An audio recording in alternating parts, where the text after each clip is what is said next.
A man who believes he is a child and who wants to enroll in a children's school, as happened in Canada. Is diverse and enrolling him inclusive? I don't know, because according to this catechism, this linguistic manipulation will be a very good thing and diverse. Reason enough to celebrate. We don't have to question it. Well, we have to ask ourselves about the nature of what we call diverse to know if we celebrate it or not. And even more so, if I am obliged to celebrate diversity because a diverse world is a better world, is diversity of thought still possible? Well, no, I can no longer think anything that is outside the framework of diversity celebration. So, what about diversity of thoughts? What are we living today? Where one can no longer say, hey, this can be diverse, it can be inclusive, but I am against it. Then your social networks falls or get blocked. Look, this is something diverse, moms and dads. In Ottawa, Canada, there is a couple that is going to become co-parents or something like that. What's the difference between a wet raccoon and Donald J. Trump's hair? A wet raccoon doesn't have $7 billion fucking dollars in the bank.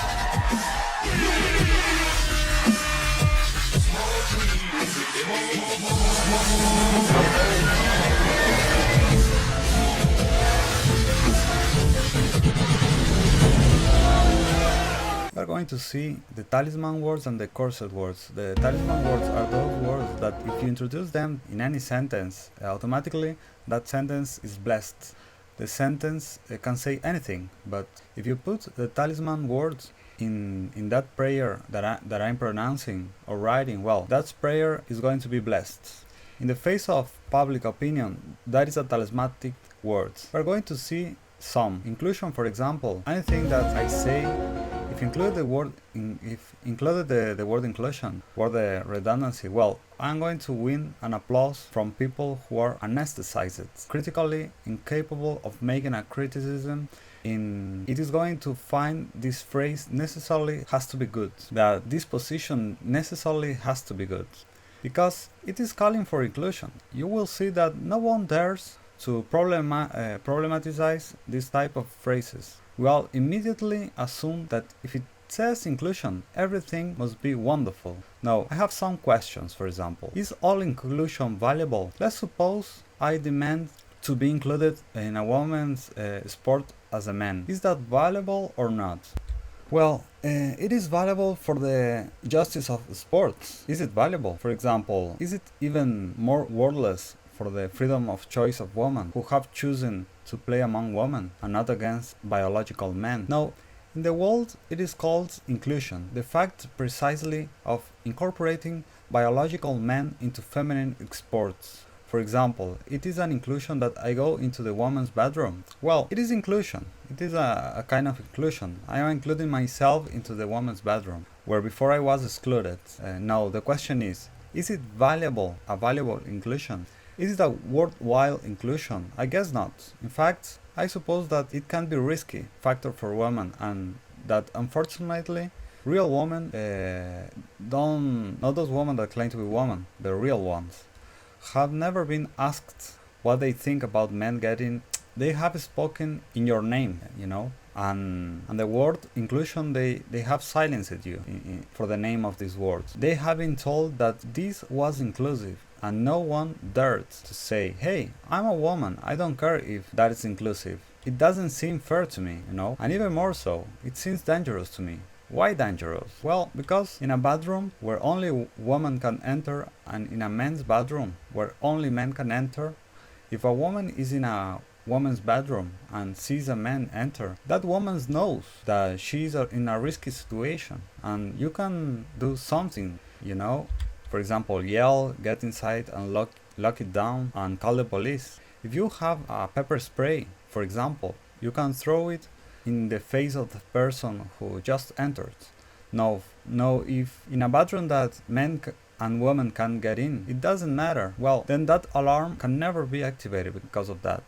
It is going to be a normal, in quotes, for a man to get into a female bedroom, because They have never asked women that they thought what they thought about it, because feminists have decided for women that it was valuable to include men in women's bedroom. How and why is he included?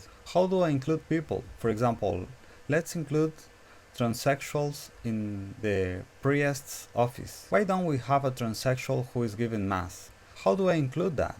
Well, to include that, I have to violate people's religious freedom. I have to interfere with the Catholic dogma that many people profess, and I have to positively modify the structure and norms of the church. One of my favorite talismanic little words of the progressive agenda is diversity. What does diversity mean? Basically, what is different? Now, again, some question, for example, does diversity have limits? If the so-called diversity is simply different, I can find many different things. For starters, a thief is different from an honest one. Is a thief worth being different from the honest? Well, I suppose not. It is not worth stealing from someone as a moral act. And then, why do I uncritically accept that diversity is better? I have to ask myself about nature of what is different. I cannot morally conclude that it is something good simply because it is diverse.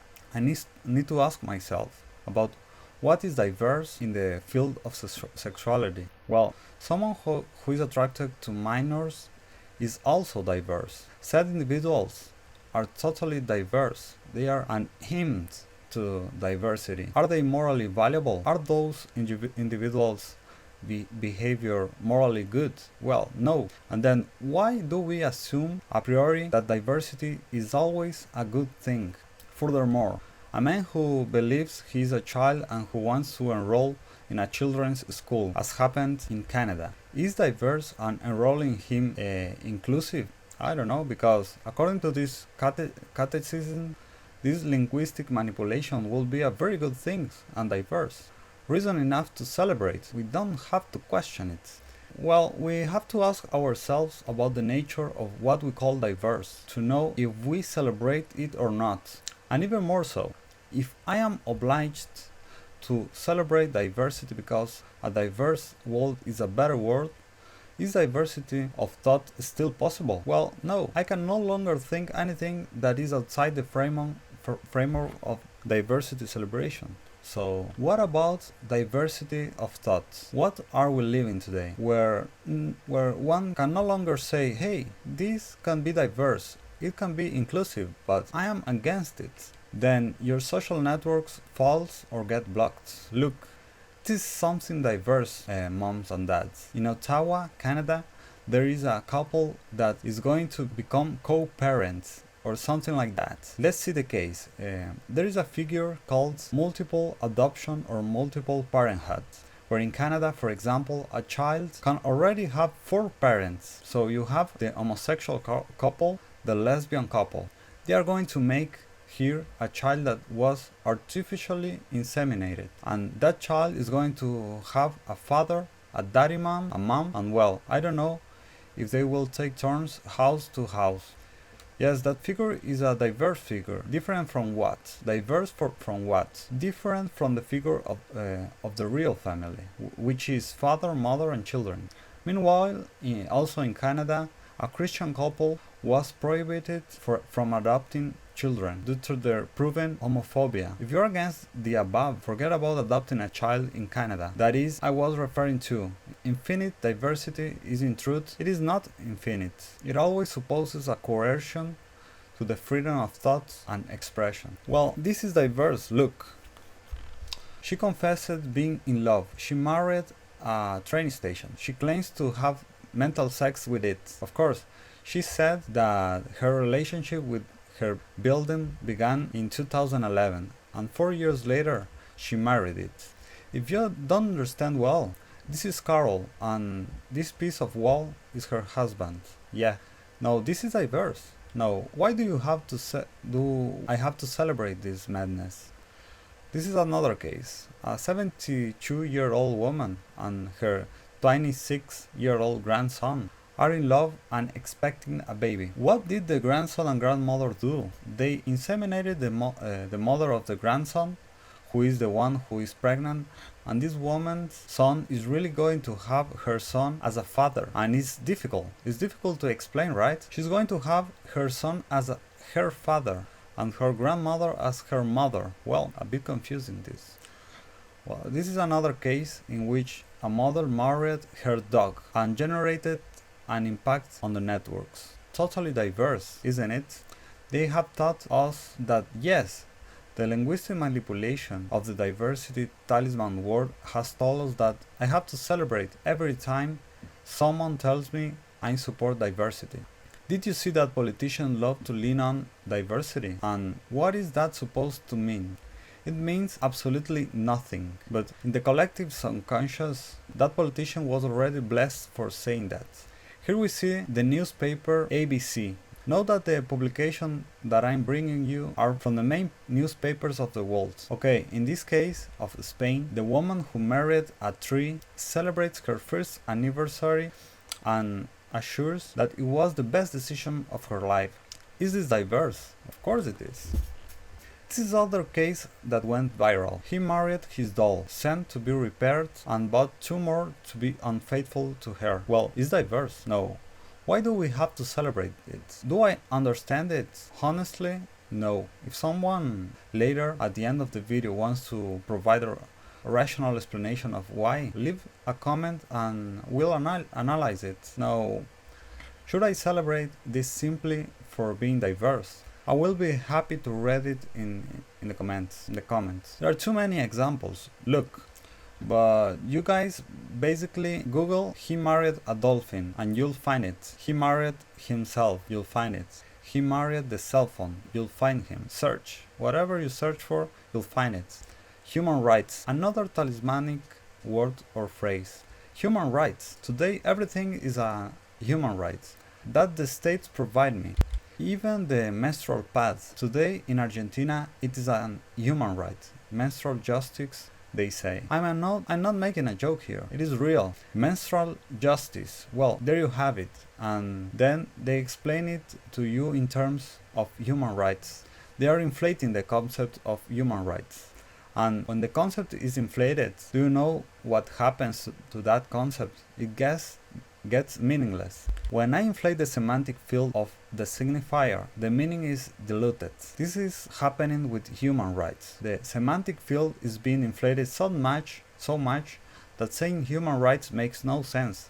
That is to say, the reference to which the notion of human rights points, and therefore human rights are really varying less and less, because if you say that it is a human right that the state provides me with silicons so that I can self-perceive myself as a woman in a slightly more appropriate way. So what is the value? For example, if the human right to freedom, the human right to life, true human rights that are overshadowed by this inflation of rights, that is why I ask myself no. I always try to bring up questions to exercise critical thinking.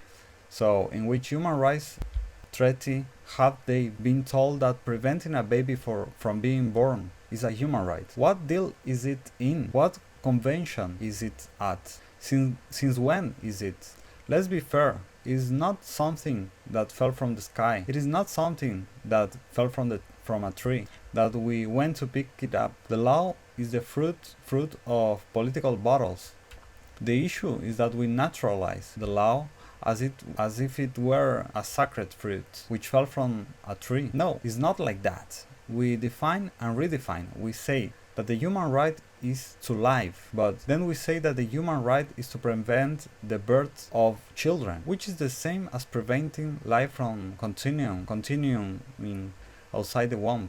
For example, there I have a contradiction of rights because the right is subject to political processes. Equality is another concept that is everywhere because the left is so strong because they managed to get people to accept the strange idea that we all have to be equal. Why equal? Equal in what, actually?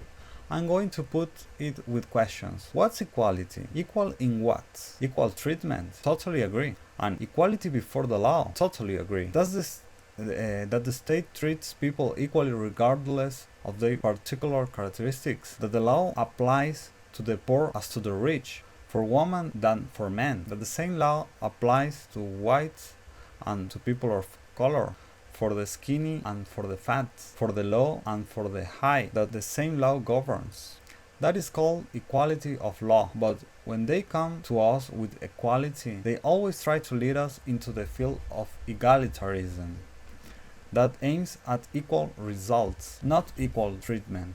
And the truth is that equal result is totally impossible. Let's think about economic equality, for example. Suppose I tell you, well, look, I want a more equal world. I'm going to expropriate all the bank accounts in the country, and I'm going to distribute that money to each one an equivalent sum. Do you know how long it takes for inequality to surface again? 1 hour. In 1 hour, inequality surfaces because there will be some who, upon receiving the money, will go to the play roulette. There will be others who, upon receiving the money, will invest it in a good business. Others will invest it in a bad business. Others will buy cryptocurrencies. Others will lose it because they had a bad luck and lost it. They took it from the bank and they dropped it. Yes, others will keep it under the mattress and say, well, I'm going to have it here. I'm not going to spend it yet. Just in 1 hour is enough for what I left the equal to stop being so. Why? Because we are individuals. Because we are different. We have different attitudes, different personalities, different tastes, different abilities, different projects, different appreciations, different intelligences, different luck. The only place where we are equals is in the grave. It is the only one now. But there is an obsession with equalizing people across the states that is at the base of the talismanic word that blesses everything, which is equality. We are in favor of equality. I am in favor of gender equality. What does that mean if men and women are different? Why do they have to match us? Another thing is to treat us the same. But why would they have to equal us? Men aim more for engineering careers. For example, women aim more for the types of careers, for example, psychology, for example, social work and medicine, although it is quite well divided but within medicine we find that the specializations do vary by gender.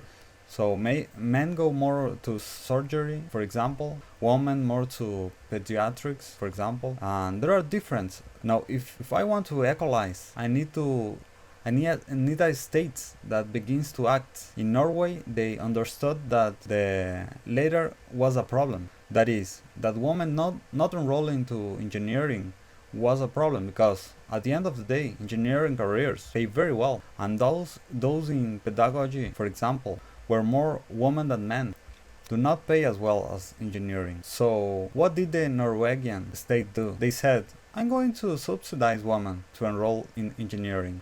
And of course, when I put money to women, which was taken from citizens through taxes, women began to enroll more and more in engineering. And the number of enrollments in engineering began to rise. But why did they want to be engineers? Because they wanted to receive the money from the state. When they took away the subsidy, what happened? It returned to its natural state. The curve of women enrolled in engineering fell because if they leave people free, difference will emerge, and it is good that it is so. Uniformity isn't good. So this is all for today, guys. See you in the next video.